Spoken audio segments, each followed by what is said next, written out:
আনুপাতিক পদ্ধতির নামে নির্বাচন পেছাতে মাঠে নেমেছে একদল লোক। অভিযোগ বিএনপির। প্রয়োজনীয় সংস্কার ছাড়া নির্বাচন হলে আবারও ফ্যাসিবাদ উত্থানের আশঙ্কা জামায়াতের। আনুপাতিক পিয়ার সিস্টেম, এক একজন একটা দাবি তুলে নির্বাচনকে পিছিয়ে এবং নির্বাচনের অবস্থা সর্বনাশ করে দিয়ে এই জাতির সর্বনাশ করতে যাচ্ছে। যে কাঠামো এখন রাষ্ট্রে করা হয়েছে সেই 54 বছর ধরে, এটা একটা মেশিনারির মধ্যে। এখানে যে ঢুকবে সে স্বৈরাচার হবে। উইদাউট রিফর্ম, সংস্কার ছাড়া ইলেকশন হলে এই দেশের এই রাজনৈতিক পরিবর্তন কোনো মূল্য থাকবে না, আবার স্বৈরাচার পয়দা হবে। আলোচনায় নেই আশাব্যঞ্জক অগ্রগতি। শহীদ আবু সাইদ দিবসে জাতীয় সনদ নিয়ে সংশয়ে ঐকমত্য কমিশন। আমরা আশা করেছিলাম আবু সাইদের শাহাদাত বার্ষিকীতেই আমরা সকলে মিলে এই সনদে স্বাক্ষর করতে পারবো। সেটা কতটা সম্ভব হবে সেটা আপনাদের উপর নির্ভর করে। আমরা খানিকটা শঙ্কিত।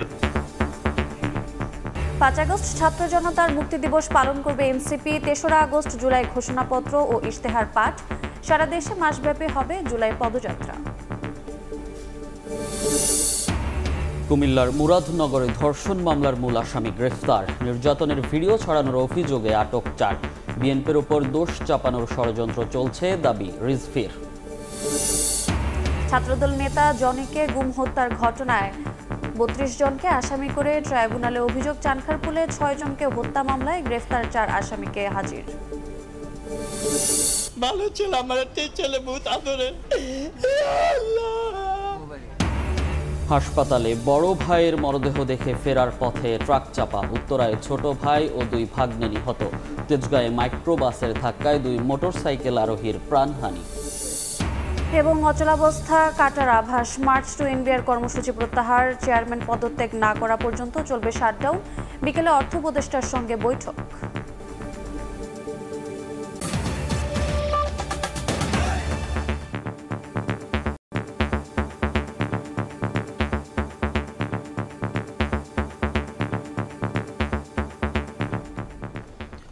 আনুপাতিক পদ্ধতিতে নির্বাচন সহ নানা দাবি তুলে একদল লোক জাতীয় নির্বাচন পেছাতে চায় বলে অভিযোগ করেছেন বিএনপির স্থায়ী কমিটির সদস্য মির্জা আব্বাস। এদিকে কুমিল্লার মুরাদনগরে ধর্ষণের ঘটনায় বিএনপির উপর দোষ চাপানোর ষড়যন্ত্র চলছে বলে মন্তব্য করেছেন দলের সিনিয়র যুগ্ম মহাসচিব রুহুল কবির রিজভী। সোহরাওয়ার্দী উদ্যানে মহাসমাবেশ থেকে সংখ্যানুপাতিক হারে নির্বাচন সহ 16 দফা দাবি তুলে ধরে ইসলামী আন্দোলন। এতে একাত্মতা জানায় জামাতে ইসলামী, এনসিপি, গণ অধিকার পরিষদ সহ কয়েকটি দল। এর প্রতিক্রিয়ায় নিজেদের আপত্তির কথা তুলে ধরছেন বিএনপি নেতারা। রোববার দুপুরে রাজধানীর কাকরাইলে ডিপ্লোমা ইঞ্জিনিয়ার্স ইনস্টিটিউশন মিলনায়তনে রমনা থানা বিএনপির সদস্য সংগ্রহ এবং নবায়ন কার্যক্রমে প্রধান অতিথি হিসেবে যোগ দেন দলের স্থায়ী কমিটির সদস্য মির্জা আব্বাস। বলেন, আনুপাতিক পদ্ধতি সহ একজন একটা দাবি তুলে নির্বাচনকে পিছিয়ে দিতে চাচ্ছে। আনুপাতিক সিস্টেমে নির্বাচন না হয় তাহলে এই দেশে কোনো নির্বাচন হবে না। এক একজন একটা দাবি তুলে নির্বাচনকে পিছিয়ে এবং নির্বাচনের অবস্থা সর্বনাশ করে দিয়ে এই জাতির সর্বনাশ করতে যাচ্ছে। একই দিন রাজধানীর নয়াপল্টনে বিএনপির কেন্দ্রীয় কার্যালয়ে জরুরি সংবাদ সম্মেলনে সিনিয়র যুগ্ম মহাসচিব রুহুল কবির রিজভী এক প্রশ্নের জবাবে বলেন, দেশের সরকার জনগণকে স্থিতিশীল রাখতে দিতে চায় না পতিত স্বৈরাচারী সরকার। কুমিল্লায় ধর্ষণের ঘটনায় বিএনপির উপর দোষ চাপানোর ষড়যন্ত্র চলছে বলেও দাবি করেন তিনি। স্থিতিশীল একটা পরিবেশ তারা রাখতে দিতে চায় না এবং তাদের ক্রমাগত প্রচেষ্টাই হচ্ছে কালিমা লিপ্ত করা। প্রমাণ হচ্ছে মুরাদনগরে যেটা দেখলাম, যে সেটা করেছে আওয়ামী লীগের একজন নেতা একটি হিন্দু পরিবারে গিয়ে যে অপকর্মটি করেছে, আমার মুখ দিয়ে বলতেও সেটা ঘৃণা লাগছে। সেটা আমাদের দলের নামে চাপিয়ে দেওয়ার চেষ্টা করছে। সংবাদ সম্মেলনে পুরো জুলাই মাস এবং আগস্টের 6 তারিখ পর্যন্ত গণ অভ্যুত্থানের স্মরণে কর্মসূচি ঘোষণা করে বিএনপি। শাতিলা শারমিন, সময় সংবাদ, ঢাকা। জুলাই বিপ্লবের আকাঙ্ক্ষা অনুযায়ী দেশে নির্বাচন হবে কিনা তা নিয়ে শঙ্কিত জামায়াতে ইসলামী। সময় সংবাদকে দলটির সেক্রেটারি জেনারেল মিয়া গোলাম পরোয়ার জানান, প্রয়োজনীয় সংস্কার ও বিচার শেষ না করে দেশে নির্বাচন হলে আবারও ফ্যাসিবাদের উত্থান ঘটতে পারে। প্রায় 1 দশক পর নিবন্ধন ও দলীয় প্রার্থিতা ফিরে পাওয়ায় উচ্ছ্বসিত নেতাকর্মীরা নিজেদের তৎপরতা বাড়াচ্ছে বলেও জানান জামায়াতের এই শীর্ষ নেতা। শফিক মুন্সির রিপোর্ট। 2009 সালে আওয়ামী লীগ সরকার ক্ষমতায় আসার পর থেকে রাজনীতির মাঠে কোণঠাসা হতে শুরু করে বাংলাদেশ জামায়াতে ইসলামী। কেন্দ্র থেকে তৃণমূল পর্যন্ত দলটির নেতাকর্মীদের শিকার হতে হয়েছে জেল জুলুমের, হারাতে হয়েছে দলীয় প্রতীক ও নিবন্ধন। এমনকি জুলাই বিপ্লবের সূর্য যখন মধ্য গগনে, তখন পড়তে হয়েছে নিষেধাজ্ঞার কবলে। দীর্ঘ আইনি লড়াই ও নানা চড়াই উতরাই পেরিয়ে অবশেষে দলীয় প্রতীক দাঁড়িপাল্লা ও নিবন্ধন ফিরে পেয়েছে দলটি। সেই সুযোগে নতুন উদ্যমে রাজনীতির মাঠে ব্যস্ত সময় পার করছেন নেতাকর্মীরা। তবে প্রয়োজনীয় সংস্কার ও জুলাই আন্দোলনে গণহত্যাকারীদের বিচার দৃশ্যমান হওয়ার আগে নির্বাচন হলে নতুন ফ্যাসিস্ট তৈরির শঙ্কার কথা জানালেন জামায়াতের সেক্রেটারি জেনারেল মিয়া গোলাম পরোয়ার। যে কাঠামো এখন রাষ্ট্রে করা হয়েছে সেই 54 বছর ধরে, এটা একটা মেশিনারির মধ্যে, এখানে যে ঢুকবে সে স্বৈরাচার হবে। উইদাউট রিফর্ম, সংস্কার ছাড়া ইলেকশন হলে এই দেশের এই রাজনৈতিক পরিবর্তনের কোনো মূল্য থাকবে না, আবার স্বৈরাচার পয়দা হবে। সংস্কারের কাজগুলো সব পারবেন না, মৌলিক সংস্কারগুলো করেন, আর এই অপরাধী গণহত্যাকারী মানবতা বিরোধীদের বিচারটা আপনি করেন। লন্ডনে বিএনপির ভারপ্রাপ্ত চেয়ারম্যান তারেক রহমানের সঙ্গে প্রধান উপদেষ্টার বৈঠকের পর সরকারের নিরপেক্ষতা নিয়ে প্রশ্ন তুলেছে জামায়াত। এবার গণঅভ্যুত্থানের চেতনা অনুযায়ী দেশে নির্বাচন হবে কিনা সে শঙ্কাও জানালেন সেক্রেটারি জেনারেল। নির্বাচনটা জুলাই বিপ্লবের যে গণ আকাঙ্ক্ষায় অবাধ নিরপেক্ষ নির্বাচনের মাধ্যমে জনগণের নির্বাচিত প্রতিনিধির কাছে ক্ষমতা হস্তান্তরের যে স্বপ্ন, সেটা পূরণ হবে কিনা আমরা সেখানে একটু আশঙ্কা করছি। সম্প্রতি লন্ডন বৈঠকের পর অন্তর্বর্তীকালীন সরকারের প্রধান উপদেষ্টা কতটা সোজা থাকতে পারবেন, কতটা নিরপেক্ষ থাকতে পারবেন, এটা একটা প্রশ্ন। কারণ হলো যে একটা দলের সাথে কথা বলে জাতির কাছে দেওয়া একটা প্রতিশ্রুতি থেকে উনি যে রিট্রিট করলেন, ফিরে আসলেন, সেটা তো ওই জায়গাতে বসে একটা দলের সাথে কথা বলে উনি ঘোষণা দিতে পারেন না। আগে স্থানীয় নির্বাচনের দাবি করে এলেও এরই মধ্যে সংসদীয় 300 আসনেই দলটির পক্ষ থেকে প্রাথমিকভাবে প্রার্থী মনোনীত করা হয়েছে। অন্তর্বর্তীকালীন সরকার সেই নির্বাচনকে নিরপেক্ষ, গ্রহণযোগ্য, অবাধ, সুষ্ঠু করার যে প্রতিশ্রুতি জাতির কাছে দিয়েছে, আমরা সে ব্যাপারে আস্থা রাখতে চাই। শফিক মুন্সি, সময় সংবাদ, ঢাকা। ঐকমত্য গঠনে আশাব্যঞ্জক অগ্রগতি হয়নি, শঙ্কা দেখা দিয়েছে সময় মতো জাতীয় সনদ তৈরিতেও, জানিয়েছেন কমিশনের সহ সভাপতি অধ্যাপক আলী রিয়াজ। শহীদ আবু সাইদ দিবসে না হলেও জুলাইয়ের মধ্যে সনদ প্রকাশের আশা তার। সকালে রাজধানীর ফরেন সার্ভিস একাডেমিতে জাতীয় ঐকমত্য কমিশনের সঙ্গে রাজনৈতিক দলগুলোর দ্বিতীয় পর্যায়ের আলোচনায় তিনি আরও বলেন, ঐকমত্য কমিশন কোনো রাজনৈতিক দলের প্রতিপক্ষ নয়। সনদ এমনভাবে বাস্তবায়ন করতে হবে যেন জনগণের আকাঙ্ক্ষার প্রতিফলন ঘটে। আলোচনায় বিভিন্ন বিষয়ে ইতিবাচক পরিবর্তন এসেছে উল্লেখ করে বিএনপির স্থায়ী কমিটির সদস্য সালাউদ্দিন আহমদ বলেন, যেসব বিষয়ে ঐকমত্য হবে সেই বিষয়ের ভিত্তিতে জাতীয় সনদ হতে পারে। নির্বাহী বিভাগের কর্তৃত্বে বাধা হয় এমন কোনো বিধান সংবিধানে যুক্ত না করার উপর জোর দেন তিনি।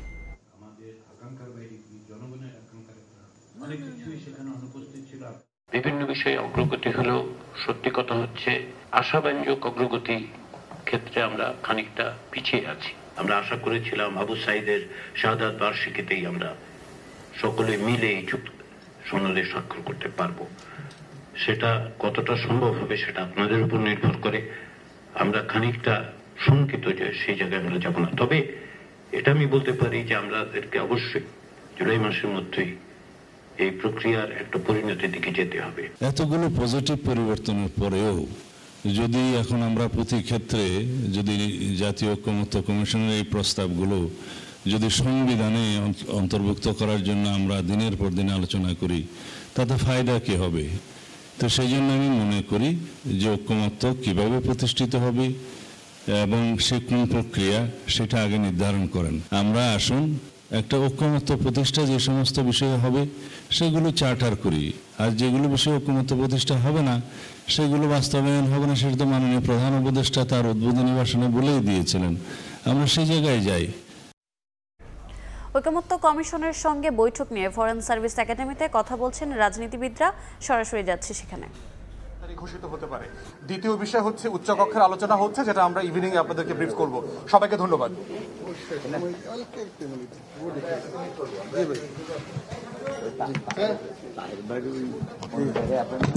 প্রিয় সাংবাদিক বন্ধুগণ, বিসমিল্লাহির রহমানির রহিম। জমিয়তে ওলামা ইসলাম বাংলাদেশের পক্ষ থেকে মহাসচিব মাওলানা মঞ্জুরুল ইসলাম আফিন্দি বলছি।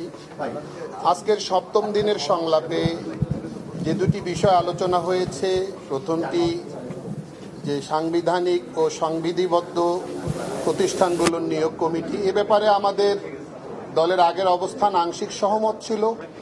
আমরা বিগত 3 দিন আলোচনা বন্ধ থাকায় দলীয় ফোরামে বেশ সময় নিয়ে আলোচনা পর্যালোচনা করে চুলচেরা বিশ্লেষণ করে আজকে আমরা এই জায়গায় এসে দাঁড়িয়েছি। বক্তব্যে বলেছি যে যদি প্রধানমন্ত্রীর মেয়াদ 2 মেয়াদে, প্রধানমন্ত্রীর ক্ষমতা 2 মেয়াদে বা 10 বছর মেয়াদে সীমিত করা হয়, যদি প্রধানমন্ত্রী এবং রাষ্ট্রপতি এই 2 পদে ক্ষমতার কিছুটা ভারসাম্য নিশ্চিত করা হয়, যদি কেয়ারটেকার সরকার, নির্বাচন কমিশন সহ বিভিন্ন সাংবিধানিক প্রতিষ্ঠানগুলো নিয়ন্ত্রণ করার ইখতিয়ার রাখে, যদি সংসদের জাতীয় স্থায়ী কমিটিগুলোর 50% বা 40% সভাপতির পদ বিরোধী দলকে দেয়া হয়, তাহলে আমরা মনে করি যে আরেকটি নিয়োগ কমিটি প্যারালাল ক্ষমতা ফাংশন শুরু করে কিনা, এই হিসাবে আমরা মনে করি একটি নির্বাচিত সরকার পথ চলতে যেন কোনো রকম বাধাপ্রাপ্ত না হয়, মসৃণভাবে পথ চলতে পারে। এই জন্য আমরা মনে করছি এই জাতীয় কমিটি গঠন করার কোনো প্রয়োজন নেই। আমরা সরাসরি যুক্ত ছিলাম ফরেন সার্ভিস একাডেমিতে। গণ অভ্যুত্থানের বর্ষপূর্তি উপলক্ষে 1 জুলাই থেকে 30 জুলাই পর্যন্ত সারা দেশে জুলাই পদযাত্রা করবে জাতীয় নাগরিক পার্টি এনসিপি। 3রা আগস্ট শহীদ মিনারে পাঠ করা হবে জুলাই ঘোষণাপত্র ও ইশতেহার। আর 5 আগস্ট ছাত্র জনতার মুক্তি দিবস পালন করবে দলটি। সকালে রাজধানীর বাংলা মোটরে দলের অস্থায়ী কার্যালয়ে সংবাদ সম্মেলনে এনসিপির আহ্বায়ক নাহিদ ইসলাম বলেছেন, জুলাই ঘোষণাপত্রে হত্যাযজ্ঞের বিচারের রোডম্যাপ থাকতে হবে এবং কতদিনে শেষ হবে তা নিশ্চিত করতে হবে। 1 মাসের বেশি সময় ধরে চলা রক্তক্ষয়ী অভ্যুত্থানের মুখে 5 আগস্ট পতন হয় স্বৈরাচারী শেখ হাসিনা সরকারের। জুলাই আগস্টের সেই মহেন্দ্রক্ষণ স্মরণে কর্মসূচি ঘোষণা করছে বিভিন্ন দল ও সংগঠন। রোববার সকালে রাজধানীর বাংলা মোটরে দলীয় কার্যালয়ের সংবাদ সম্মেলনের আয়োজন করে জাতীয় নাগরিক পার্টি। দলের আহ্বায়ক নাহিদ ইসলাম জানান, জুলাই বর্ষপূর্তি উদযাপনকে কেন্দ্র করে নানা কর্মসূচি পালন করবেন তারা। এতে থাকছে 64 জেলায় মাসব্যাপী পদযাত্রা, জুলাই ঘোষণাপত্র পাঠ ও ছাত্র জনতার মুক্তি দিবস উদযাপন। 1 জুলাই থেকে 30 জুলাই পর্যন্ত আমাদের সারা বাংলাদেশ ব্যাপী আমাদের 64টা জেলায় জুলাই পদযাত্রা হবে। শহীদ আবু সাইদের কবর জিয়ারতের মাধ্যমে এই পদযাত্রাটি শুরু হবে। এই বছর 3রা আগস্ট শহীদ মিনারে ছাত্র জনতার জুলাই ঘোষণাপত্র ইশতেহার পাঠ কর্মসূচি অনুষ্ঠিত হবে। 5 আগস্ট আমরা ছাত্র জনতার মুক্তি দিবস উদযাপন করব। প্রশ্নোত্তর পর্বে নাহিদ জানান, জুলাই ঘোষণাপত্র তৈরির প্রতিশ্রুতি রক্ষা করতে পারেনি অন্তর্বর্তী সরকার। এ সময় গণহত্যার বিচারের রোডম্যাপ ঘোষণারও দাবি জানান তিনি। জুলাই ঘোষণাপত্র দেওয়ার মেয়াদকালটি কিন্তু শেষ হয়ে গিয়েছে কয়েকদিন আগে, যেটি 30 কার্যদিবস ছিল, এবং সরকারের জায়গা থেকে এখনো কোনো ধরনের বক্তব্য আসলে আসেনি। এটি তারা কেন দিতে পারেনি বা আবার কবে দিতে চাচ্ছে বা এই ধরনের কোনো পরিকল্পনা। ফলে আমি মনে করব যে সরকার যেহেতু ব্যর্থ হয়েছে, আমরা কারো উপর নির্ভরশীল নই। সাংবাদিকদের প্রশ্নোত্তরে বৈষম্য বিরোধী ছাত্র আন্দোলনের উমামা ফাতেমার বিষয়ে কথা বলেন এনসিপির দক্ষিণাঞ্চলের মুখ্য সংগঠক হাসনাত আব্দুল্লাহ। বৈষম্য বিরোধী ছাত্র আন্দোলনের মুখপাত্র, আমরা উনি যে বিষয়গুলো নিয়ে উত্থাপন করেছে, আমরা সেই বিষয়গুলো যারা বর্তমানে এখন দায়িত্বপ্রাপ্ত আছেন বা পূর্বের যেই এক্সিকিউটিভ যে কমিটি ছিল, আমরা তারা এই বিষয়গুলো দেখছেন এবং সেই অনুযায়ী ব্যবস্থা নেওয়া হবে আর কি, বা সেই অনুযায়ী বিষয়গুলো অ্যাড্রেস করা হবে। জাতীয় নির্বাচনের আগেই সংস্কার ও বিচারের রোডম্যাপ বাস্তবায়নে অন্তর্বর্তী সরকারের প্রতিশ্রুতি চেয়েছেন এনসিপি নেতারা। সাইফুল রুদ্র, সময় সংবাদ, ঢাকা। 2015 সালে খিলগাঁও থানা ছাত্রদলের সাবেক সাধারণ সম্পাদক নুরুজ্জামান জনিকে গুম করে হত্যার ঘটনায় আন্তর্জাতিক অপরাধ ট্রাইব্যুনালে অভিযোগ দায়ের করা হয়েছে। ঢাকা 9-এর সাবেক সংসদ সদস্য সাবের হোসেন চৌধুরী, সাবেক ডিএমপি কমিশনার আসাদুজ্জামান মিয়া সহ 62 জনের বিরুদ্ধে ট্রাইব্যুনালের প্রসিকিউশন শাখায় এই অভিযোগ দায়ের করেন জনির বাবা ইয়াকুব আলী। মামলায় খিলগাঁও এলাকার তৎকালীন বেশ কয়েকজন আইন শৃঙ্খলা বাহিনীর সদস্য ও স্থানীয় আওয়ামী লীগ নেতাদেরও আসামি করা হয়েছে। মামলায় সহযোগিতা করেন বিএনপির মামলা সংক্রান্ত তথ্য সেলের সমন্বয়ক মোহাম্মদ সালাউদ্দিন খান। তিনি বলেন, বিএনপির রাজনীতির সঙ্গে জড়িত ছিল বলেই জনিকে জেল গেট থেকে আটক করে আইনশৃঙ্খলা বাহিনীর সদস্যরা হত্যা করে। সে যেহেতু ছাত্র দলের নেতৃত্ব দেয়, এই কারণে তার ব্যাপক জনপ্রিয়তা ছিল। তাকে যদি হত্যা করা হয় তাহলে ওই এলাকা আন্দোলন সমাবেশ কোনোটাই হবে না। আমার এই নুরুজ্জামান জনিকে একে একে এই বুকের ভিতরে 18টা গুলি করেছে। কেন করেছে, কে করেছে, আমি সবাইকে দেখতে চাই এবং উপযুক্ত শাস্তি আশা করি আমি। 5 আগস্ট রাজধানীর চানখারপুলে 6 জনকে হত্যা মামলায় 4 আসামিকে আন্তর্জাতিক অপরাধ ট্রাইব্যুনালে হাজির করা হয়েছে। আজ এই মামলার অভিযোগ গঠনের উপর শুনানির দিন ধার্য রয়েছে। এর আগে সাবেক ডিএমপি কমিশনার হাবিবুর রহমান হাবিব সহ এই মামলায় পলাতক 4 আসামির পক্ষে রাষ্ট্রীয় খরচে আইনজীবী নিয়োগের সিদ্ধান্ত হয়। আইনজীবী কুতুবুদ্দিনকে তাদের পক্ষে স্টেট ডিফেন্স হিসেবে নিয়োগ দেওয়া হয়েছে। এই মামলায় গ্রেফতার 4 আসামি হলেন শাহবাগ থানার বরখাস্তকৃত পরিদর্শক আরশাদ ও 3 কনস্টেবল সুজন, ইজাজ হোসেন ইমন ও ইজারুল। এদিকে চিফ প্রসিকিউটর সরকারি গুরুত্বপূর্ণ কাজে ব্যস্ত থাকায় জুলাই গণ অভ্যুত্থানের প্রথম শহীদ আবু সাইদ হত্যা মামলার আনুষ্ঠানিক অভিযোগ আজ দাখিল করা হবে না বলে জানিয়েছে প্রসিকিউশন। নিম্ন আদালতের বিচারকদের শৃঙ্খলা বিধি নিয়ে সুরাহার পথ খুলে দিলেন দেশের সর্বোচ্চ আদালত। সাবেক প্রধান বিচারপতি এসকে সিনহাকে দেশ ছাড়া এবং পদত্যাগ করাতে বাধ্য করার পর ভারপ্রাপ্ত প্রধান বিচারপতিকে দিয়ে শৃঙ্খলা বিধি গ্রহণের আদেশ স্থগিত করেছেন আপিল বিভাগ। ঐতিহাসিক মাজদার হোসেন মামলার রিভিউয়ে আইনজীবী বলছেন, আওয়ামী লীগ আমলে বিচার বিভাগে নির্বাহী বিভাগের হস্তক্ষেপের জ্বলন্ত উদাহরণ ছিল শৃঙ্খলা বিধির এই মামলা। বাংলাদেশের বিচার বিভাগের ইতিহাসে সবচেয়ে আলোচিত ঐতিহাসিক মাজদার হোসেন মামলা। ২৬ বছর আগে বিচার বিভাগ পৃথকীকরণ চেয়ে করা এই মামলায় আপিল বিভাগ 12 দফা নির্দেশনা দিলেও পরবর্তী কোনো সরকার তা বাস্তবায়ন করেনি। শুধু 111-এর সময় বিচারক নিয়োগের জন্য জুডিশিয়াল সার্ভিস কমিশন গঠন করা হয়। মাজদার হোসেন মামলার রায়ে বলা হয়, বিচারকরা প্রজাতন্ত্রের কর্মচারী হলেও তারা সিভিল এবং অ্যাডমিনিস্ট্রেশন সার্ভিস থেকে পৃথক। কাজেই শৃঙ্খলা বিধি সরকারি কর্মচারীদের থেকে ভিন্ন হবে। এই এক মামলায় অধস্তন আদালতের বিচারকদের শৃঙ্খলা বিধিমালাকে কেন্দ্র করে শেখ হাসিনার সঙ্গে সম্পর্কের অবনতি হয়ে দেশ ছাড়তে বাধ্য হন সাবেক প্রধান বিচারপতি এসকে সিনহা। সিনহা দেশ ছেড়ে চলে যাওয়ার পর সাবেক ভারপ্রাপ্ত প্রধান বিচারপতি আব্দুল ওয়াহাব মিয়াকে দিয়ে নিম্ন আদালতের বিচারকদের শৃঙ্খলা বিধির অনুমোদন নিয়ে নেন তৎকালীন আইনমন্ত্রী আনিসুল হক। অথচ বিধিমালায় সুপ্রিম কোর্টের প্রাধান্য খর্ব করে আইন মন্ত্রণালয়কে প্রাধান্য দেয়া হয়। ওয়াহাব মিয়া নেতৃত্বাধীন 5 সদস্যের বেঞ্চের সেই আদেশ রোববার স্থগিত করলেন বর্তমান আপিল বিভাগ। যে আদেশটি দিয়েছিলেন শৃঙ্খলা বিধিকে গ্রহণ করে এই আদেশটি স্থগিত হয়ে গেল, ওই আদেশের আর কোনো কার্যকারিতা থাকলো না। দ্বিতীয়ত হলো, শৃঙ্খলা বিধি বর্তমানে যা আছে তা অন্তর্বর্তীকালীন সময়ের জন্য কার্যকর থাকবে। আর তৃতীয়ত হলো, হাইকোর্ট বিভাগকে নির্দেশনা দিলেন 116 অনুচ্ছেদকে নিয়ে যে রিট পিটিশনটি শুনানি হচ্ছে, এই রিট পিটিশনটি শুনানি করতে আর কোনো বাধা থাকলো না। নিম্ন আদালতের যে শৃঙ্খলা বিধি আছে তা এই ইন দ্য মিন টাইম যে সময় আছে সেটি কার্যকর থাকবে। হাইকোর্ট বিভাগে যে রিট পিটিশনটি শুনানি হচ্ছে সংবিধানের 116 অনুচ্ছেদ নিয়ে, এই শুনানি যথাযথভাবে চলবে। মাজদার হোসেন মামলার রিভিউয়ের আইনজীবী শিশির মনির বলেন, আওয়ামী লীগ আমলে বিচার বিভাগে নির্বাহী বিভাগের হস্তক্ষেপের জ্বলন্ত উদাহরণ ছিল শৃঙ্খলা বিধির এই মামলা। 3 জানুয়ারি 2018 তারিখে যে আদেশটি দেওয়া হয়েছিল, এই আদেশটি আমাদের বিচার বিভাগের প্রতি ছিল একটা attack on the judiciary by the executive. এই ডিসিপ্লিনারি রুলসে বলা আছে উপযুক্ত কর্তৃপক্ষ হবে আইন মন্ত্রণালয়। আইন মন্ত্রণালয়ের সিদ্ধান্তের বাইরে ছুটিও হবে না, পদোন্নতিও হবে না, বদলিও হবে না, শৃঙ্খলা বিধিরও প্রযোজ্য হবে না। এই জন্যই তৎকালীন সরকার আইন মন্ত্রণালয়ের উপর খবরদারি দেওয়ার জন্যই এই শৃঙ্খলা বিধি রাখতে চেয়েছিল। কিন্তু আমাদের সুপ্রিম কোর্টের যদি স্বাধীনতা নিশ্চিত করতে হয়, তাহলে এই ধরনের শৃঙ্খলা বিধি কার্যকর রেখে কোনোভাবেই স্বাধীনতা নিশ্চিত করা সম্ভব নয়। সাবেক প্রধান বিচারপতি এসকে সিনহার দ্য ব্রোকেন ড্রিম বইয়ে তুলে ধরেছিলেন এই শৃঙ্খলা বিধি নিয়ে কিভাবে তাকে দেশ ছাড়া করা হয়, যা তুলে ধরা হয় আপিল বিভাগে। আফজার হোসেন, সময় সংবাদ, ঢাকা।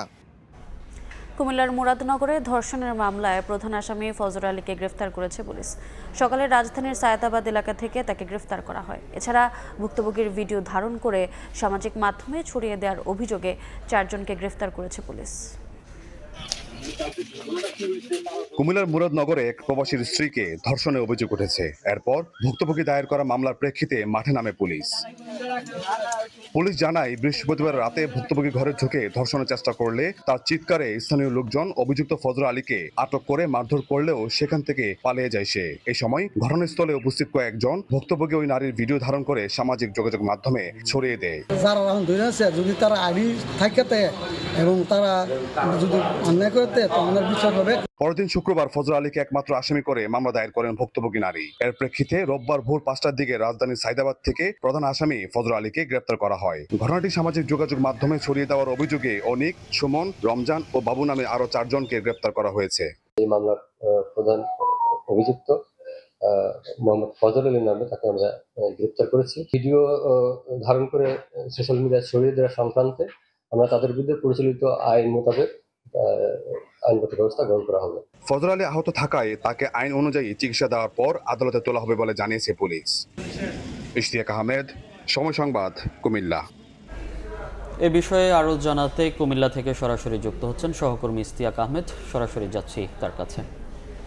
কুমিল্লা মুরাদনগরে যে ধর্ষণ মামলার প্রধান আসামি অর্থাৎ মূল হোতা ফজর আলী এই মুহূর্তে কুমিল্লা জেলা পুলিশ যে হাসপাতাল রয়েছে সেখানে চিকিৎসাধীন অবস্থায় রয়েছে এবং সেই বিষয়টি আমাদেরকে নিশ্চিত করেছেন মুরাদনগর থানা ভারপ্রাপ্ত কর্মকর্তা জাহিদুর রহমান। তিনি আমাদেরকে জানিয়েছেন কুমিল্লা যে পুলিশ লাইন্সে যে কুমিল্লা জেলা পুলিশ হাসপাতাল রয়েছে সেখানে তিনি চিকিৎসকের চিকিৎসাধীন অবস্থায় রয়েছেন এবং পুলিশ হেফাজতে রয়েছেন। এবং পরবর্তীতে চিকিৎসকরা তাকে যখন ছাড়পত্র দিবে তখন তাকে আদালতে নিয়ে আসা হবে। অপরদিকে যে 4 জন আসামিকে ধরা হয়েছিল যে যারা ভিডিও ধারণ করেছে এবং যারা ভিডিও সামাজিক যোগাযোগ মাধ্যমে ছড়িয়ে দিয়েছে তাদেরকে কিন্তু পুলিশ জিজ্ঞাসাবাদ করছে তারা কেন এই ভিডিওটি ধারণ করেছে এবং কেন তারা এই ভিডিও সামাজিক যোগাযোগ মাধ্যমে ছড়িয়ে দিয়েছে এবং বিশেষ করে ভিডিও ধারণ করার উদ্দেশ্য কি ছিল, এইসব বিষয়গুলো নিয়ে তারা 4 জনকে জিজ্ঞাসাবাদ করছেন এবং তারা এই জিজ্ঞাসাবাদের পরে পরবর্তীতে 5টা থেকে 6টা নাগাদ এই 4 জনকে তারা কিন্তু কুমিল্লা আদালতে প্রেরণ করবে বলে আমাদেরকে জানিয়েছে। আরেকটি বিষয় জানা রাখতে চাই যে তাদের বিরুদ্ধে ডিজিটাল সিকিউরিটি আইনে মামলা দায়ের করা হয়েছে বলে তারা যে মুরাদনগর ভারপ্রাপ্ত কর্মকর্তা জাহিদুর রহমান তিনি আমাদেরকে জানিয়েছেন। এখন পর্যন্ত বলতে গেলে যে মূল হোতা অর্থাৎ যে মূল আসামি ফজর আলী সে কিন্তু মারাত্মক গুরুতর আহত অবস্থায় রয়েছে এবং তার শারীরিক অবস্থা কিছুটা অবনতির দিকে রয়েছে। তার হাতে পায়ে আঘাত রয়েছে, সেই জন্য তাকে কিন্তু চিকিৎসাধীন রাখা হয়েছে এবং তার যখন চিকিৎসা সম্পূর্ণ হবে, যখন চিকিৎসক তাকে ছাড়পত্র দিবে তখন তাকে কিন্তু আদালতে নিয়ে আসা হবে বলে আমরা জানতে পেরেছি। সেটা আজকে হতে পারে এবং আগামীকালকে হতে পারে বলে আমরা জানতে পেরেছি। অপরদিকে আমাদের আরেক সহকর্মী রয়েছে মুরাদনগর, যেখানে যে ঘটনাটি ঘটেছে সেখানকার কিন্তু অবস্থা একেবারে থমথমের অবস্থা রয়েছে এবং স্থানীয়রা অনেকে এই বিষয়ে কথা বলছেন, আবার অনেকেই এই বিষয়ে কথা বলছেন না। তবে স্থানীয়দের মধ্যে যারা কথা বলছেন তারা বলছেন যে দ্রুত সময়ের মধ্যে যারা যে আসামি যে মূল হতো তাকে বিচারের কাঠগড়ায় দাঁড় করানোর জন্য এবং অচিরে যাতে দ্রুত সময়ের মধ্যে তার বিচার কার্য সম্পন্ন হয় সে বিষয়ে কিন্তু বলছেন। তার পাশাপাশি কিছুক্ষণ আগে আমরা জানতে পেরেছি যে মুরাদনগর থানা ভারপ্রাপ্ত কর্মকর্তা সহ একটি পুলিশের একটি দল এবং কুমিল্লা জেলা পুলিশের যিনি পুলিশ সুপার রয়েছেন মোহাম্মদ নাজির আহমদ খান তিনি কিন্তু মুরাদনগর গিয়েছেন এবং যারা ভুক্তভোগী যে পরিবার সেই পরিবারের সাথে তারা কথা বলবেন এবং আসলে ঘটনা কেন ঘটেছে সেই ঘটনার রহস্য তারা উদ্ঘাটনের চেষ্টা করছেন এবং আরো অনেক তথ্য তারা জানা আছে পুলিশের, সেই তথ্যগুলা তারা এই তথ্যগুলো জানার চেষ্টা করছেন। তো এই ছিল আমার কাছে কুমিল্লা থেকে সর্বশেষ। সরাসরি যুক্ত ছিলাম কুমিল্লা থেকে। দুপুরের সময় আরো থাকছে। নিখোঁজের 2 দিন পর বগুড়ায় ঢাকা বিশ্ববিদ্যালয় শিক্ষার্থীর মরদেহ উদ্ধার। পরিকল্পিত হত্যাকাণ্ড দাবি স্বজনদের, খতিয়ে দেখছে আইন শৃঙ্খলা বাহিনী।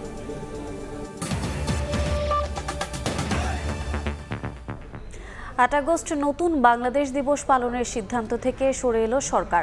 5 আগস্টকে জুলাই গণ অভ্যুত্থান দিবস পালনের সিদ্ধান্ত নিয়েছে উপদেষ্টা পরিষদ। সকালে তেজগাঁওয়ে অন্তর্বর্তী সরকারের প্রধান উপদেষ্টার কার্যালয়ে উপদেষ্টা পরিষদের বৈঠক শুরু হয়।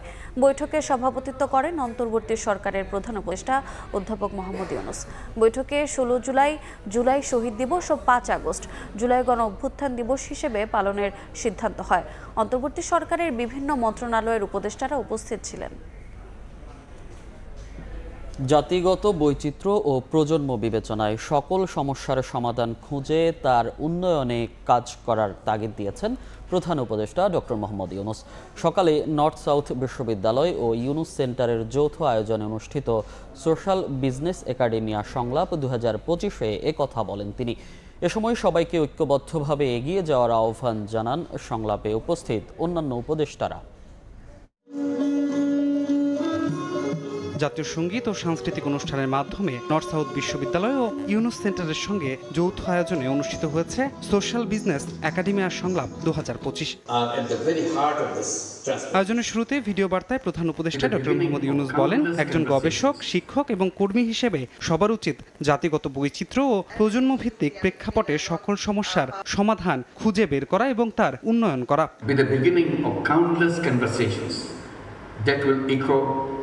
In the classrooms, boardrooms, and communities across Bangladesh and beyond.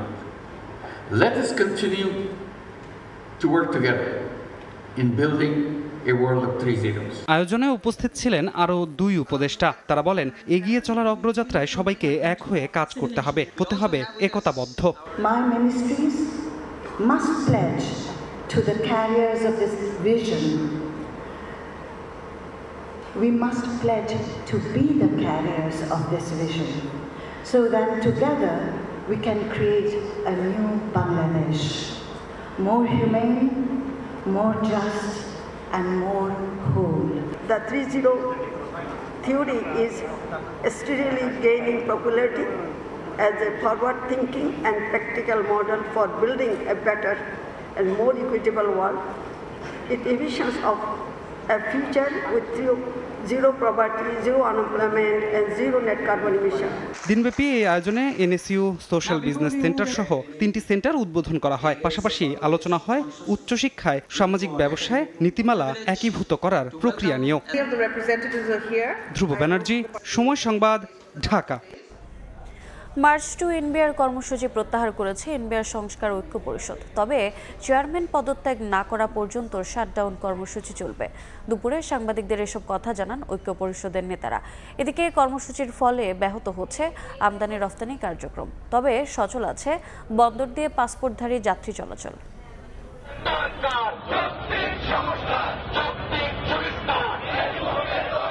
March two NBR কর্মসূচিতে অংশ নিতে রোববার সকাল থেকে কর্মীরা জড়ো হন আগারগাঁওয়ের রাজস্ব ভবনের সামনে। রাজস্ব কার্যক্রম বন্ধ রেখে চলছে কমপ্লিট শাটডাউন কর্মসূচি। অনাকাঙ্ক্ষিত ঘটনা এড়াতে ভবনে মোতায়েন রয়েছে আইন শৃঙ্খলা বাহিনীর সদস্যরা। বেলা 1টার কিছু পরে জানানো হয় মার্চ টু এনবিআর কর্মসূচি প্রত্যাহার করে নিচ্ছে সংস্কার ঐক্য পরিষদ। তবে চেয়ারম্যান পদত্যাগ না করা পর্যন্ত শাটডাউন চলবে। শাটডাউন কর্মসূচির ফলে কাস্টমস হাউসগুলোতে ব্যাহত হচ্ছে আমদানি রফতানি বাণিজ্য কার্যক্রম ও রাজস্ব আহরণ। বিষয়টি স্বীকার করে অতিরিক্ত কাজের মাধ্যমে তা পুষিয়ে দেওয়া হবে বলে জানান ঐক্য পরিষদের নেতারা। যৌক্তিক যে আন্দোলন, যৌক্তিক যে দাবি, সেটা নিয়ে আলোচনা করে এটা সমাধান করলে খুবই ভালো। আর আমরা জাতিকে আশা দিতে চাই যে আমরা অতিরিক্ত কাজ করে সকল রেভিনিউ আমরা আদায় করে সেই সমস্যা খুশি। শনিবার ব্যবসায়ীরা জানান, এনবিআর কর্মসূচির ফলে প্রতিদিন তাদের প্রায় 2,500 কোটি টাকা ক্ষতি হচ্ছে। সরকারের সঙ্গে আলোচনার মাধ্যমে সুষ্ঠু সমাধান চান তারা। ইয়ানুর শিফাত, সময় সংবাদ, ঢাকা। এই মুহূর্তে রাজধানীর আগারগাঁয়ে জাতীয় রাজস্ব বোর্ডের সামনে আছেন সহকর্মী সাদিক হাসান ইমন। সরাসরি যাচ্ছি তার কাছে।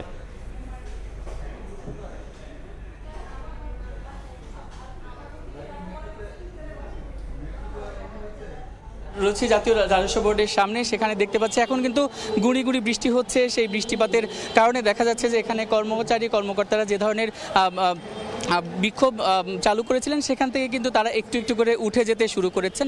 এবং আমরা জানি যে আজকে কিন্তু ইতিবাচক সাড়ার অপেক্ষায় তারা রয়েছিলেন। সেখানে অর্থ মন্ত্রণালয় থেকে ডাকা হয়েছিল, সেখানে 20 সদস্যের একটি কমিটির বৈঠকের কথা ছিল, কিন্তু সেটা আপাতত স্থগিত করা হয়েছে। এবং দেখা যাচ্ছে যে বৃষ্টি তারপরেও কিন্তু কর্মচারীরা এখানে বিক্ষোভ চালিয়ে যাচ্ছেন। এবং যখন অর্থ উপদেষ্টা জানিয়েছিলেন তখন কিন্তু তাদের একটি পরিকল্পনা ছিল যে তারা কমপ্লিট শাটডাউন ঢাকা এবং ঢাকার বাইরে পালন করবেন, কিন্তু মার্চ টু এনবিআর যেটা সেটা দেশের বিভিন্ন প্রান্ত থেকে এনবিআর সেটা তারা আপাতত স্থগিত করবেন। তো অর্থ উপদেষ্টা যখন এটি প্রত্যাহার করেছেন যে তাদের বৈঠকটি হচ্ছে না, তো তারপরে কিন্তু তাদের একটা সিদ্ধান্ত, কি সিদ্ধান্ত হবে এটা কিন্তু কিছুক্ষণ পরেই জানা যাবে। কারণ আমি যতদূর দেখেছি এখানে তারা প্রস্তুতি নিচ্ছিলেন যে কোন কোন বিষয়ে তারা বৈঠক করবেন, এবং তারপরেও কিন্তু তারা একদম অনড় অবস্থানে ছিলেন যে তাদের যেটা প্রধান দাবি ছিল চেয়ারম্যানকে অপসারণ, সেই দাবিতে কিন্তু তারা অনড় অবস্থানে ছিলেন এবং তারা যৌক্তিক সংস্কারের কথা তুলে ধরার কথা জানাচ্ছিলেন। যেহেতু অর্থ উপদেষ্টা কিন্তু আগেই বলেছিলেন তারা যদি আন্দোলন প্রত্যাহার করে তবেই কিন্তু বৈঠকে বসবেন, কিন্তু তারা কিন্তু আন্দোলন প্রত্যাহার করেননি। সে কারণেই হয়তো বৈঠকটি নাও হতে পারে, সেরকম একটি ধোঁয়াশা কিন্তু দেখা যাচ্ছে। তো আসলে দেখা যাচ্ছে যে শাটডাউন কর্মসূচি কিন্তু আন্তর্জাতিক যাত্রী সেবা কিংবা অন্যান্য যে বিষয়গুলো রয়েছে সেই যাত্রী সেবা কিন্তু এর অন্তর্ভুক্ত থাকছে না, এবং তারা বলছেন যে তারা যৌক্তিক সংস্কার কিন্তু চান, তারা বসতে চান এবং জনদুর্ভোগ কিন্তু তারা কমাতে চান। তো দেখা যাচ্ছে যে এনবিআর ভবনের সামনে থেকে এই ছিল আমার কাছে সর্বশেষ। সরাসরি যুক্ত ছিলাম এনবিআর ভবনের সামনে থেকে। ব্র্যাড ফ্রি ইনসুলেশন যুক্ত কঙ্কা ফ্রিজ ইঁদুর থেকে সুরক্ষিত থাকে সব সময়। হাসপাতালে বড় ভাইয়ের লাশ দেখে বাসায় ফেরার পথে ট্রাক চাপায় নিহত হয়েছেন ছোট ভাই ও দুই ভাগ্নে। শনিবার রাতে রাজধানীর উত্তরায় ঘটেছে মর্মান্তিক এই দুর্ঘটনা। নিহত ৩ জনের মধ্যে ছোট ভাই জাবেদ আলম ২.৫ মাস আগে স্ত্রীকে হারান। এবার বাবাকে হারিয়ে নিঃস্ব তার ২ সন্তান। ২ ভাগ্নের মধ্যে একজন বিশ্ববিদ্যালয় শিক্ষার্থী, আরেকজন চাকরি করতেন।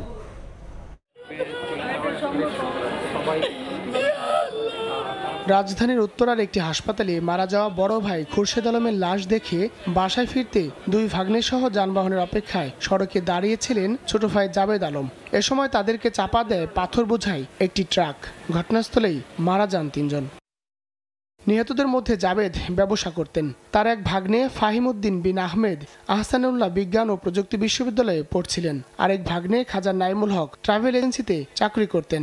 নাইম ও ফাহিম খালাতো ভাই, জাবেদের 2 বোনের ছেলে। মর্মান্তিক এই প্রাণহানির খবর শুনে শহীদ সোহরাওয়ার্দী মেডিকেলের মর্গে হাজির হন স্বজন ও সহপাঠীরা। তাদের আহাজারিতে তৈরি হয় হৃদয় বিদারক পরিবেশ। রাস্তার মধ্যে ট্রাক এইভাবে মারা গেছে, একদম পাওয়া নাই 2টা। আমার লাইফ আমি মৃত্যু দেই নাই। আমার ফাঁসি চাই যে আমার ছেলে 4টা মানুষ হয়েছে, একদিনে গেল সবগুলা। 2.5 মাস আগে মাকে হারানোর পর বাবা জাবেদকে হারিয়ে নিঃস্ব সন্তানেরা। আমার মা মরছে 2.5 মাসও হয় নাই, আমার মার শোকটা কাটাইতে পারি নাই আমি। আর রাত্রে শুনি যে আমার বাবা মারা গেছে, তো এই ড্রাইভারটা কে নিবে? খুবই মেধাবী স্টুডেন্ট, একাডেমিক ভালো, অ্যান্ড ওর ক্যারেক্টার নিয়ে কিছু বলার নেই। আমাদের মধ্যে সবচেয়ে ভালো একটা ছেলে, সবসময় আসতে হাসি খুশি। ফাহিম তো আজকে মারা গেল, আমাদের একটা ফ্রেন্ড হারালাম। সামনে যে আমি হারাবো না বা আমার কোনো ফ্রেন্ড হারাবে না তার তো কোনো নিশ্চয়তা নেই। আমাদের তো অনেক প্রান্ত আমরা দিছি, এখন আমরা নতুন দেশে সবকিছু আমরা শান্তি চাই, শৃঙ্খলা চাই। আমরা একই রাতে তেজগাঁওয়ে প্রধান উপদেষ্টার কার্যালয়ের পাশে মাইক্রোবাসের ধাক্কায় নিহত হন 2 মোটরসাইকেল আরোহী। হায়দার আলী, সময় সংবাদ, ঢাকা। রাজধানীর হাজারীবাগ ট্যানারি মোড় এলাকায় একটি বাসার পানির ট্যাঙ্কি পরিষ্কার করার সময় বিস্ফোরণে শিশুসহ 4 জন দগ্ধ হয়েছেন। তাদেরকে জাতীয় বার্ন ও প্লাস্টিক সার্জারি ইনস্টিটিউটে চিকিৎসা দেওয়া হচ্ছে। দগ্ধরা হলেন চামড়া ব্যবসায়ী জিয়াউদ্দিন, তার 2 মেয়ে ফারিয়া ও রাফিয়া এবং দিনমজুর বেলাল হোসেন। স্বজনরা জানান, শনিবার বিকেলে বাড়ির পানির ট্যাঙ্কি পরিষ্কার করতে নামেন দিনমজুর বেলাল। পানির ট্যাঙ্কির ঢাকনা সরিয়ে সেখানে অন্ধকার থাকায় বিদ্যুৎ সংযোগ দিয়ে একটি বাতি লাগাচ্ছিলেন। তখন পাশে দাঁড়িয়েছিলেন জিয়া ও তার 2 মেয়ে। এ সময় বিস্ফোরণ হলে 4 জনে দগ্ধ হয়। তাদেরকে উদ্ধার করে প্রথমে একটি বেসরকারি হাসপাতালে নিয়ে যাওয়া হয়। পরবর্তীতে সেখান থেকে তাদেরকে জাতীয় বার্ন ইনস্টিটিউটে নিয়ে যাওয়া হয়। তবে চিকিৎসকরা জানান তাদের কারোর অবস্থায় গুরুতর নয়। বগুড়ায় নিখোঁজের 2 দিন পর ঢাকা বিশ্ববিদ্যালয় শিক্ষার্থী হাসিন রায়হান সৌমিকের মরদেহ উদ্ধার করা হয়েছে। পরিকল্পিতভাবে তাকে হত্যা করা হয়েছে বলে দাবি পরিবারের। পুলিশ বলছে, মরদেহে কোনো আঘাতের চিহ্ন না থাকলেও চোখ মুখ দিয়ে রক্ত বের হচ্ছিল। বিষয়টি খতিয়ে দেখা হচ্ছে। একমাত্র সন্তান সৌমিককে হারিয়ে দিশেহারা পরিবার, স্বজনদের আহাজারিতে ভারী চারপাশ। স্বজনরা জানান, বৃহস্পতিবার সন্ধ্যায় শহরের জলেশ্বরতলা এলাকায় নিজ বাড়ি থেকে হাঁটাহাঁটির জন্য বের হন সৌমিক। এরপর থেকে নিখোঁজ ছিলেন। এ ঘটনায় পরিবার সদর থানায় জিডিও করে। রোববার বেলা 11টার দিকে শাহজাহানপুরের বি ব্লক এলাকায় সেনানিবাস লেক থেকে মরদেহ উদ্ধার করে পুলিশ। পরিবারের দাবি, সৌমিককে পরিকল্পিতভাবে হত্যার পর লেকে ফেলে দেওয়া হয়েছে। ও এমন ছেলে, ওকে যদি কেউ একটা চট দেয়, ও দ্বিতীয়ত ভয়তে ওখানে থাকবে, ওখানে আর সরে আসবে। ওর পুঁতি উত্তর করার মতো ইয়ে নাই। কেউ যদি 2-3 ছেলে যদি ধরে, ওই ভয়ে অজ্ঞান হয়ে যাবে। এমন ছেলে আমেরিকায় যাবে, সে সব কাগজপত্র সব রেডি, সব মার্কেট সব শেষ, বাইরে চলে যাবে, সব কিছু রেডি। এই অবস্থায় বাসায় একটা ক্যাসাল ছিল, এর মাধ্যমে সে আমাদের কাছ থেকে এভাবে হারিয়ে গেল। পুলিশ বলছে, বাড়ি থেকে নিখোঁজ হওয়ার পর শুক্রবার রাতে ঢাকায় গিয়েছিলেন সৌমিক। সেখান থেকে বসুন্ধরা আবাসিক এলাকায় এক বন্ধুর সঙ্গেও সাক্ষাৎ হয় তার। মরদেহে কোনো আঘাতের চিহ্ন না থাকলেও তার চোখ মুখ দিয়ে রক্ত বের হচ্ছিল। হত্যা না আত্মহত্যা, এটি আমরা তদন্ত করে দেখছি। ময়না তদন্তের পরে আসলে সত্য মিথ্যা বের হয়ে আসবে। সৌমিক ঢাকা বিশ্ববিদ্যালয়ের কম্পিউটার সায়েন্স বিভাগের 2013-14 শিক্ষাবর্ষের শিক্ষার্থী ছিলেন। আব্দুল আউয়াল, সময় সংবাদ, বগুড়া। জামালপুরের ইসলামপুরে গভীর রাতে নিজ বাড়ির উঠানে এক ইউপি সদস্যকে কুপিয়ে হত্যা করেছে দুর্বৃত্তরা। পুলিশ জানায়, আইনশৃঙ্খলা বাহিনীর পরিচয়ে শনিবার রাতে নিজ ঘরের কক্ষ থেকে ডেকে বের করা হয় আব্দুর রহিমকে। কিছু বুঝে ওঠার আগেই 10 থেকে 12 জনের একটি দল উপর্যুপরি ধারালো অস্ত্র দিয়ে আঘাত করতে থাকে। এ সময় তার স্ত্রী ও স্বজনরা বাধা দিতে আসলে তাদেরকেও মারধর করা হয়। দুর্বৃত্তদের হামলায় ঘটনাস্থলে নিহত হন আব্দুর রহিম।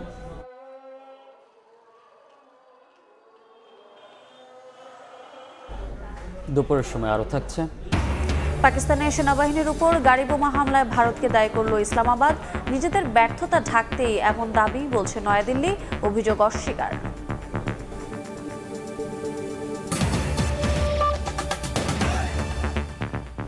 নতুন অর্থ বছরের প্রথমার্ধের মুদ্রানীতি ঘোষণা হতে পারে জুলাইয়ের দ্বিতীয় সপ্তাহে। সংকোচনমুখী মুদ্রানীতি অব্যাহত থাকবে কিনা তা নির্ভর করছে জুনের মূল্যস্ফীতি আরও কমে আসার উপর, এমনটাই জানিয়েছে কেন্দ্রীয় ব্যাংক। মুদ্রা বিনিময় হার স্থিতিশীল রেখে রিজার্ভ ও কর্মসংস্থান বাড়ানোর দিকেও নজর থাকবে। তবে বিনিয়োগ পরিবেশ উন্নয়নের পরামর্শ অর্থনীতিবিদের। সাইফুল ইসলামের রিপোর্ট। ঋণের মাধ্যমে অর্থনীতিতে টাকার প্রবাহ বাড়িয়ে বা কমিয়ে মূল্যস্ফীতি নিয়ন্ত্রণের চেষ্টা করে বিশ্বের কেন্দ্রীয় ব্যাংকগুলো। লক্ষ্য থাকে কর্মস্থানের যোগান দিয়ে সরকার নির্ধারিত অর্থনৈতিক প্রবৃদ্ধি অর্জনে সহায়তা করা। নতুন অর্থবছরের জন্য বাজেটে মূল্যস্ফীতির হার ধরা হয়েছে 6.5% এবং অর্থনৈতিক প্রবৃদ্ধি 5.5%। এই লক্ষ্য পূরণে জুলাই মাসে আসছে প্রথমার্ধের মুদ্রানীতি। কি থাকছে এবারের মুদ্রানীতিতে? জুন পর্যন্ত একটা টার্গেট দিয়েছিল, এটা 6-7-এর মধ্যে নামিয়ে আসলো কিনা। যদি অফিসিয়ালি নেমে আসে তবে এক ধরনের সিদ্ধান্ত হবে, আর যদি দেখে না এখনও আমরা কাঙ্ক্ষিত পর্যায়ে পৌঁছতে পারিনি, তখন হয়তো আগের রিজিড অবস্থা আর একটু কন্টিনিউ করতে পারে। চলতি অর্থবছরের দ্বিতীয়ার্ধের মুদ্রানীতির লক্ষ্য অনুযায়ী মূল্যস্ফীতি, জিডিপি ও ঋণ লক্ষ্যমাত্রা এখনও অর্জিত হয়নি। তবে স্থিতিশীল আছে বিনিময় হার, রেমিটেন্সে ভর করে বাড়ছে রিজার্ভ। এই স্থিতিশীলতা ধরে রাখতে চায় কেন্দ্রীয় bank. Growth, employment generation, inflation, exchange rate, interest rate, reserve build up সব কিছু এবং ব্যাংকিং সেক্টরের চ্যালেঞ্জগুলো সব কিছু মিলেই আমরা কনসিডার করে আলোচনা করে অর্থনীতির গতি প্রকৃতি নির্ধারণ করে এবং ইনফ্লেশন কমে আনা, এই লক্ষ্যেই কিন্তু মনিটারি পলিসি ডিজাইন করা হবে। অর্থনীতিবিদরা বলছেন, শুধু সংকোচনমুখী মুদ্রানীতি করে সুদের হার বাড়িয়ে মূল্যস্ফীতিকে নিয়ন্ত্রণ করা যাবে না, বরং বাজার সিন্ডিকেট বন্ধে কঠোর ব্যবস্থা নিতে হবে। গুরুত্ব দিতে হবে বিনিয়োগের পরিবেশ তৈরিতে। বিনিয়োগ যদি বৃদ্ধি না করতে পারি, কর্মসংস্থান যদি বৃদ্ধি না করতে পারি, প্রবৃদ্ধি যদি না বাড়াতে পারি, তাহলে কিন্তু জনদুর্ভোগ আরও বৃদ্ধি পাবে আগামী দিনগুলোতে। কাজে এটাকেও মাথায় রাখা প্রয়োজন হবে যখন নতুন মুদ্রানীতি বিগত আগামী 6 মাসের জন্য ঘোষণা করা হয়। 2006 সাল থেকে বছরে 2 বার মুদ্রানীতি ঘোষণা করা হলেও 2019 সাল থেকে তা একবারে নামিয়ে আনা হয়েছিল। অবশ্য 2022-23 অর্থবছর থেকে আবারও বছরে 2 বার মুদ্রানীতি দিচ্ছে কেন্দ্রীয় ব্যাংক। সাইফুল ইসলাম, সময় সংবাদ, ঢাকা। জামালপুরের মাদারগঞ্জে প্রায় 3 কিলোমিটার এলাকা জুড়ে শুরু হয়েছে যমুনার ভাঙন। এরই মধ্যে সর্বস্ব হারিয়েছেন অন্তত 1000 মানুষ। নদীতে বিলীন হয়েছে কয়েকশো বিঘা ফসলি জমি, সরকারি বেসরকারি স্থাপনা ও বসতবাড়ি। দ্রুত স্থায়ী বাঁধ নির্মাণের দাবি এলাকাবাসীর। ভাঙছে নদী তীর, বিলীন হচ্ছে জনপদ। জামালপুরের মাদারগঞ্জ উপজেলার চরপাকেরদহ এলাকার যমুনা নদীর পূর্ব তীরে প্রায় ৩ কিলোমিটার এলাকা জুড়ে ভাঙন চলছে। ধীরে ধীরে বিলীন হচ্ছে পাকরুল গ্রাম। এরই মধ্যে ভুক্তভোগী হয়েছেন আশপাশের ৪ গ্রামের অন্তত ১,০০০ মানুষ। এছাড়াও নদীতে বিলীন হয়েছে কয়েকশো বিঘা ফসলি জমি, সরকারি বেসরকারি স্থাপনা ও বসতবাড়ি। হুমকির মুখে কমিউনিটি ক্লিনিক, মসজিদ, কবরস্থান, ৩টি আশ্রয়ন কেন্দ্র ও শতাধিক বাড়িঘর। দ্রুত স্থায়ী বাঁধ নির্মাণের দাবি এলাকাবাসীর। সবকিছু ভেঙে নিছে, ওখানে আমরা সৌরহারা একটা মৌজার সম্পূর্ণ ভেঙে নদীর গর্ভে চলে গেছে। কৃষি জমি জমা যা ছিল এটা তো সবই চলে গেছে। সরকারের কাছে করজোড়িও ভাবে আমাদের মিনতি, যদি এই জায়গাটা একটু ঠাই বাঁধে তাহলে আমাদের আর কি বাদবাহী জীবনটা আর কি বাঁচতে পারে। পানি উন্নয়ন বোর্ড বলছে পাকরুল এলাকায় ১২৫ মিটার দীর্ঘ বাঁধের সংস্কার চলছে। তবে স্থায়ী ভাঙন রোধে সম্প্রতি শেষ হওয়া সমীক্ষা অনুযায়ী প্রকল্প দাখিল করার আশ্বাস সংশ্লিষ্ট কর্মকর্তার। নদী ভাঙন প্রতিরোধে আমাদের একটা সমীক্ষা করা হয়েছে। এই সমীক্ষার আলোকে আমরা এস্টিমেট করতেছি দ্রুতই এই ৪ কিলোমিটার এলাকায় স্থায়ী নদী ভাঙন প্রতিরোধের প্রকল্প প্রস্তাবনা আমরা দাখিল করব। পানি উন্নয়ন বোর্ডের তথ্য মতে মাদারগঞ্জ উপজেলায় গত ১ বছরে নদী গর্ভে বিলীন হয়েছে ১,০০০ বাড়িঘর ও ৮০০ বিঘা ফসলি জমি। সময় সংবাদ, জামালপুর। দেশের বাইরের খবর। যুক্তরাষ্ট্রের সঙ্গে পরমাণু সমঝোতা হলে নিজেদের সমৃদ্ধ ইউরেনিয়াম অন্য দেশে পাঠাতে ইরান প্রস্তুত বলে জানিয়েছে জাতিসংঘে নিযুক্ত দেশটির স্থায়ী প্রতিনিধি। তবে ইরানের উপর থেকে সব ধরনের আন্তর্জাতিক নিষেধাজ্ঞা তুলে নেয়ার শর্ত দেওয়া হয়েছে। ইরান ইসরায়েল যুদ্ধবিরতি হলেও এখনও যুদ্ধের রেশ কাটেনি। প্রায় প্রতিদিনই আন্তর্জাতিক গণমাধ্যমে শিরোনাম হচ্ছে মধ্যপ্রাচ্যের দুই দেশ এবার পরমাণু চুক্তি নিয়ে নতুন প্রস্তাব দিয়েছে ইরান। শনিবার জাতিসংঘে নিযুক্ত ইরানের রাষ্ট্রদূত বলেন, যুক্তরাষ্ট্রের সঙ্গে সমঝোতা হলে নিজেদের সমৃদ্ধ ইউরেনিয়ামের মজুত অন্য দেশে পাঠাতে প্রস্তুত আছে তেহরান। কিন্তু ইরান কখনোই নিজস্ব ইউরেনিয়াম উৎপাদনের অধিকার ত্যাগ করবে না বলেও স্পষ্ট বার্তা দেন তিনি। পাশাপাশি ইরানের ব্যালিস্টিক ক্ষেপণাস্ত্র কর্মসূচির ওপর কোনো বিধিনিষেধ মেনে নেওয়া হবে না, এমনকি দেশটির ওপর আরোপ করা সব ধরনের নিষেধাজ্ঞা প্রত্যাহার করতে হবে বলেও শর্ত জুড়ে দেওয়া হয়। ইরানের বেসামরিক পারমাণবিক স্থাপনা নির্মাণে $কোটি সহযোগিতার প্রস্তাবের খবর ভিত্তিহীন বলে উড়িয়ে দিয়েছেন মার্কিন প্রেসিডেন্ট ডোনাল্ড ট্রাম্প। পাশাপাশি ইরান যুদ্ধে জিতেছে আয়াতুল্লাহ খামেনির এমন দাবিও একটি নির্লজ্জ মিথ্যাচার বলেও মন্তব্য করেন মার্কিন প্রেসিডেন্ট। এরই মধ্যে আন্তর্জাতিক পারমাণবিক শক্তি সংস্থার প্রধান রাফায়েল গ্রোসি বলেছেন, যুক্তরাষ্ট্র ও ইসরায়েলের হামলায় ইরানের একাধিক পারমাণবিক স্থাপনা ক্ষতিগ্রস্ত হলেও ক্ষতি কাটিয়ে আগামী কয়েক মাসের মধ্যে ইউরেনিয়াম উৎপাদন শুরু করতে পারে তেহরান। ক্ষতিগ্রস্ত সাইটগুলো পরিদর্শনের জন্য IAEA এর অনুরোধ জানালেও তেহরান তা প্রত্যাখ্যান করেছে বলেও জানান তিনি। মৌসুমী সাথী, সময় সংবাদ। খেলার খবর। গলে ভালো করলেও কলম্বোতে বাংলাদেশের গেম প্ল্যানে ভুল ছিল। প্রথম দিনে লঙ্কানদের ভালো বোলিংয়ের বিপরীতে ব্যাটাররা ছুটেছে রানের জন্য। অন্যদিকে বোর্ডে কম রান থাকার পরও উইকেটের টার্গেট ছিল বোলারদের, যা কাল হয়েছে বাংলাদেশের। এমন মন্তব্য করেছেন শ্রীলঙ্কান ধারাভাষ্যকার রোশন আবেসিংহে। নাহিদ রানাকে একাদশে রাখা ইতিবাচক বললেও বোলিং কন্ট্রোলে আরও বেশি দক্ষ হতে হবে তরুণ পেসারকে। শ্রীলঙ্কায় রোশন আবেসিংহের সাক্ষাৎকার নিয়েছেন তারেক হাসান শিমুল। গল থেকে কলম্বো, বাংলাদেশের পারফরমেন্স বদলেছে পুরো ৩৬০ ডিগ্রি। অথচ লঙ্কানরা ঠিকই ছিল ধারাবাহিক। গলে আধিপত্য দেখাতে না পারলেও SSCতে ম্যাচ জিতেছে ইনিংস ব্যবধানে। টেস্ট সিরিজে ধারাভাষ্য দিয়েছেন সাবেক লঙ্কান ক্রিকেটার রোশন আবেসিংহে। গলে টাইগারদের আধিপত্য আর কলম্বোর অসহায় আত্মসমর্পণ দুটোই দেখেছেন কমেন্ট্রি বক্স থেকে। এক ম্যাচ পরই কেন এমন হলো শান্তদের পারফরমেন্স, তার মতে পরিস্থিতি অনুযায়ী সঠিক পরিকল্পনা ছিল না এই টেস্টে। কলম্বো টেস্ট নিয়ে শুরু থেকে যদি বলি, প্রথম দিন শ্রীলঙ্কা দারুণ বোলিং করেছে, ব্যাটাররা রান পাচ্ছিল না। দ্বিতীয় দিনে উইকেট ব্যাট করার জন্য ভালো ছিল, অথচ বাংলাদেশের ব্যাটাররা রানের জন্য অস্থির হয়ে গিয়েছিল প্রথম দিনই। তারা রান করতে গিয়ে উইকেট দিয়েছে, এটা প্রথম ভুল। বোলিংয়ে যখন আসলো তখন তাদের বোর্ডে 247 রান, যা টেস্টের প্রথম ইনিংসে একেবারেই কম। রান চেক দিয়ে বোলিং করার জায়গায় তারা উইকেটের জন্য বল করেছে। যদি রান চেক দিয়ে বল করতো তাহলে শ্রীলঙ্কা রান তুলতে গিয়ে ভুল করতো, উইকেট আসতো। আর দ্বিতীয় ইনিংসে যখন প্রতিপক্ষের 211 রানের লিড বোর্ডে, তখন আসলে কিছু করার থাকে না। প্রথম ইনিংসেই বাংলাদেশ ম্যাচ থেকে বের হয়ে গেছে। আলোচনা হচ্ছে গলের ব্যর্থতার পর কলম্বোতেও নাহিদ রানাকে একাদশে রাখা নিয়ে, যদিও এই লঙ্কান তাতে ভুল দেখছেন না। তবে এই এক্সপ্রেস বোলারকে দক্ষতা অর্জন করতে হবে বোলিং কন্ট্রোলে।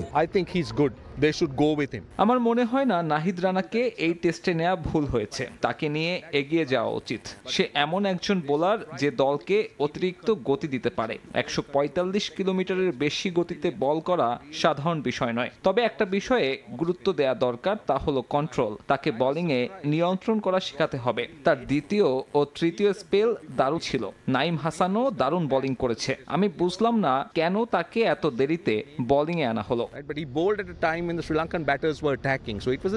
আন্তর্জাতিক ক্রিকেটে ভুল করলেই সর্বনাশ। কলম্বো টেস্টে বাংলাদেশ সেটাই করেছে, যদিও টাইগার স্কোয়াডে অভিজ্ঞতার অভাব নেই। এই লঙ্কার মনে করেন সীমিত ওভারের সিরিজে স্বাগতিকদের ভালোই টক্কর দেবে বাংলাদেশ। তারেক হাসান শিমুল, সময় সংবাদ, কলম্বো, শ্রীলঙ্কা। এশিয়ান কাপ বাছাইয়ে নিজেদের প্রথম ম্যাচে মাঠে নামবে বাংলাদেশের নারীরা। প্রতিপক্ষ র্যাঙ্কিংয়ে 36 ধাপ এগিয়ে থাকা বাহরাইন। শক্তিশালী দলের বিপক্ষে মাঠে নামার আগে তারুণ্য নির্ভর দল নিয়ে আত্মবিশ্বাসী কোচ পিটার বাটলার। অন্যদিকে তারুণ্য ও অভিজ্ঞতার মিশেলে গড়া দল নিয়ে জয়ের ব্যাপারে দৃঢ় প্রতিজ্ঞ বাহরাইন। মিয়ানমারের থুনা স্টেডিয়ামে ম্যাচ শুরু সন্ধ্যা 6:30টায়। লড়াইটা অসম, কিন্তু লক্ষ্যটা স্থির। র্যাঙ্কিংয়ে পার্থক্য 36 ধাপ। তবে এশিয়ান কাপ বাছাই পর্ব নিশ্চিত করার স্বপ্নে বুট টানা দুবারের সাফ চ্যাম্পিয়ন বাংলাদেশ। এবার দক্ষিণ এশিয়ার গণ্ডি পেরিয়ে এশিয়ান পর্যায়ে নিজেদের মেলে ধরার পালা লাল সবুজ বাহিনীর। বড় মঞ্চের বড় এই চ্যালেঞ্জের প্রথম ম্যাচে বাংলাদেশের প্রতিপক্ষ শক্তিশালী বাহরাইন। শক্তিশালী বাহরাইনের বিপক্ষে মাঠে নামার আগে 3 দিন অনুশীলন করেছে বাংলাদেশ দল। বৃষ্টিস্নাত আবহাওয়ার মধ্যেই নিজেদের ঝালিয়ে নিয়েছে পিটার বাটলারের শিষ্যরা। তবে দলের জন্য বড় সমস্যা অনুশীলনের সময়সূচি। বাহরাইন, মিয়ানমার ও তুর্কমেনিস্তানের বিপক্ষে 3 ম্যাচের 2টি মাঠে গড়াবে সন্ধ্যায়। তবে বাংলাদেশ দল অনুশীলন করেছে সকালে। ম্যাচের সময়ের সঙ্গে প্র্যাকটিসের সময়ের তারতম্য কিছুটা ভোগাতে পারে দলকে। যদিও নিজেদের সেরা প্রস্তুতির পাশাপাশি দলগুলোর খেলার ভিডিও বিশ্লেষণ করে প্রতিপক্ষ সম্পর্কে ধারণা নিয়েছে বাংলাদেশ। মিয়ানমার শক্তিশালী দল, বাহরাইন ফিজিক্যালি স্ট্রং টিম, তারা ডেভেলপিং টিম। কোনো দলকে ছোট কিংবা বড় করে দেখা ঠিক হবে না। আমরা সব দলের খেলার ভিডিও বিশ্লেষণ করেছি। আমাদের তরুণ দল ইউএইর বিপক্ষে খেলেছে, সেটা আমাদের জন্য ভালো ছিল খুব। জর্ডান আর ইন্দোনেশিয়ার বিপক্ষে খেলাও আমাদের শক্তি সম্পর্কে ভালো ধারণা দিয়েছে। আমরা এই টুর্নামেন্টের আগে কখনো কোয়ালিফাই করিনি। আমার দলে তরুণ ফুটবলারদের নিয়ে আমি খুব আশাবাদী। এদিকে এশিয়ান কাপ কোয়ালিফায়ারে মাঠে নামার আগে ইউএইর বিপক্ষে 2টি ম্যাচ খেলেছে বাহরাইনও। 2 ম্যাচের 2টিতে ড্র করে ভালো প্রস্তুতি সেরে নিয়েছে তারা। তারুণ্য ও অভিজ্ঞতার মিশেলে গড়া এই দল নিয়ে প্রথম ম্যাচে জয়ের ব্যাপারে আত্মবিশ্বাসী দ্য রেডস। আমাদের প্রস্তুতি খুব ভালো আছে। আমরা ম্যাচের সময়ের সঙ্গে মিলিয়ে অনুশীলন করতে পেরেছি। আমাদের 3টি ম্যাচ খেলতে হবে। আমাদের দল তরুণ ও অভিজ্ঞদের মিশেলে গড়া। আশা করছি আমরা ভালো কিছুই মাঠে করে দেখাবো। এশিয়ান কাপ বাছাইয়ের কঠিন মিশনের আগে দলের তরুণদের নিয়ে আশাবাদী coach Peter Butler. Tajin Khondakar, Somoy Sangbad. এ পর্যায়ে শীর্ষ সংবাদগুলো জানিয়ে দিচ্ছি আরেকবার। আনুপাতিক পদ্ধতির নামে নির্বাচন পেছাতে মাঠে নেমেছে একদল লোক। অভিযোগ, বিএনপির প্রয়োজনীয় সংস্কার ছাড়া নির্বাচন হলে আবারও ফ্যাসিবাদ উত্থানের আশঙ্কা জামায়াতের। 5 আগস্ট ছাত্র জনতার মুক্তি দিবস পালন করবে এনসিপি। 3রা আগস্ট জুলাই ঘোষণাপত্র ও ইশতেহার পাঠ। সারা দেশে মাসব্যাপী হবে জুলাই পদযাত্রা। এবং 8 আগস্ট নতুন বাংলাদেশ দিবস পালনের সিদ্ধান্ত থেকে সরে এলো সরকার। 5 আগস্ট গণ অভ্যুত্থান আর 16 জুলাই পালন করা হবে জুলাই শহীদ দিবস। উপদেষ্টা পরিষদের অনুমোদন।